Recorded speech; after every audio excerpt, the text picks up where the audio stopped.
कब्जा करना चाहते थे, खरीदना चाहते थे, लोगों से जबरदस्ती करना चाहते थे।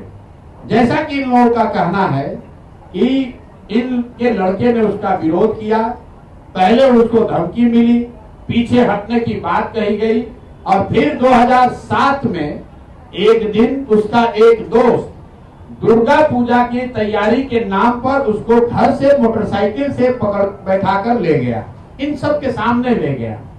और फिर इनको खबर मिलती है कि एक भीड़ ने उस बच्चे को, इनके बेटे को घेर कर पीटा है और इतनी बुरी तरह पीटा है कि वो ऑलमोस्ट मरणासन हो गए और उनको किसी सरकारी अस्पताल में नहीं ले जाया गया। वो कहीं सरकारी अस्पताल में नहीं गए, उस व्यक्ति को उठाकर दिलीप जायसवाल के नियंत्रण वाले MGA माता गुजरी देवी कॉलेज में, मेडिकल कॉलेज में ले जाया गया।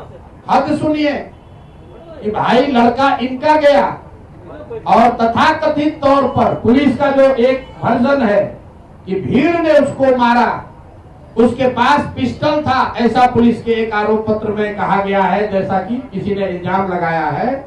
वो बच्चा 50 उसको 100 लोग रोड पर मारते रहे लेकिन उसके हाथ में पिस्टल है, उसने पिस्टल नहीं चलाया। और पुलिस को इसकी सूचना किसने दी? पुलिस के खुद के रिकॉर्ड के हिसाब से दिलीप जायसवाल ने खुद पुलिस को बताया कि एक भीड़ यहाँ पर है जो उनके घर से 2 किलोमीटर दूर है। देखिए कितने बड़े समाज सेवी हैं, कितनी चिंता उनको है। भीड़ एक बच्चे को मार रही है, एक युवक को मार रही है। पुलिस को सूचना दिलीप जायसवाल ने दी, उस बच्चे को वहां से दिलीप जायसवाल के मेडिकल कॉलेज में भर्ती कराया गया, राजेश शाह को।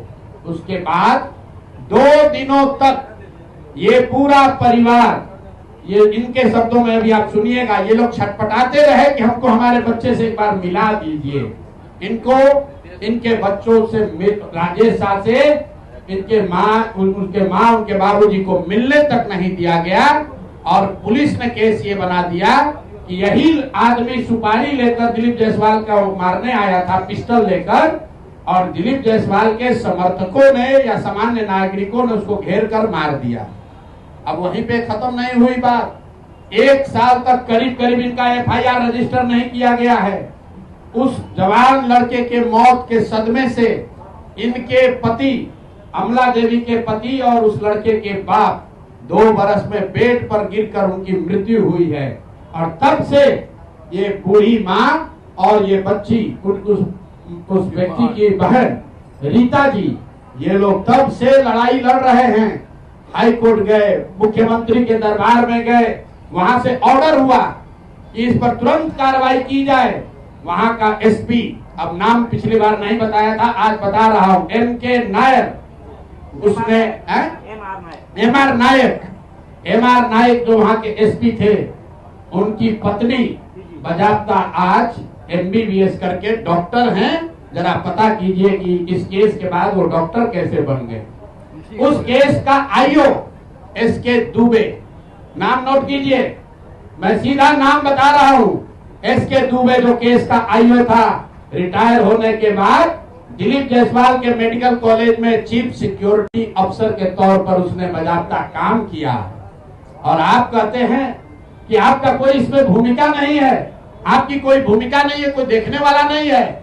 ये लोग जब कहीं न्याय नहीं मिला तो मुख्यमंत्री के दरबार में आए, मुख्यमंत्री के यहाँ से DGP ने फोन करके SP को बताया कि भाई तुम इतना गलत काम कर रहे हो, तुम, इनके जो शब्द हैं कि तुम FIR नहीं रजिस्टर कर रहे हो। SP ने बुलाया और अभी आप सुनिएगा उस लड़की से, उस राजेश शाह की बहन से, कि SP अपने सामने इनको बैठाकर इनका जो वर्जन है कि किसी अपराधी को इतना मार रहा था ताकि ये डर जाए, और फिर आकर कहा, जैसे आप पिक्चर में देखते हैं कि जिसको डराना होता है उसको उसके अगल बगल में किसी को बुला के मारता है पुलिस। तो ये बता रही थी कि SP ने इनके सामने किसी अपराधी या किसी बंदी को मारा और मारने के बाद इनको ज्ञान दिया कि अरे तुम शादी वादी करो, अपना काम करो, ये सब कहाँ चक्कर में आप पड़ी है। और केस को फाइनल इन लोगों ने कर दिया। फिर ये लोग हाई कोर्ट गए, इनके हिम्मत की आप दाद दीजिए, हमारी आपकी हिम्मत टूट जाएगी। 2008 से ये महिला दोनों अकेले लड़ रही हैं और कोई बिहार में इनके साथ खड़ा होने को तैयार नहीं है। ये लोग हाई कोर्ट गए और हाई कोर्ट का निर्णय अभी मैं आपको सुना रहा हूं। हाई कोर्ट ने कहा है कि सीआईडी को इसको जांच करके तुरंत इस मामले का निपटारा करना है और अभी तक उसका कोई खोज खबर नहीं है। पुलिस रिकॉर्ड में कहीं नहीं है कि राजेश शाह की मृत्यु कैसे हुई, भीड़ के मारने से हुई कि अस्पताल में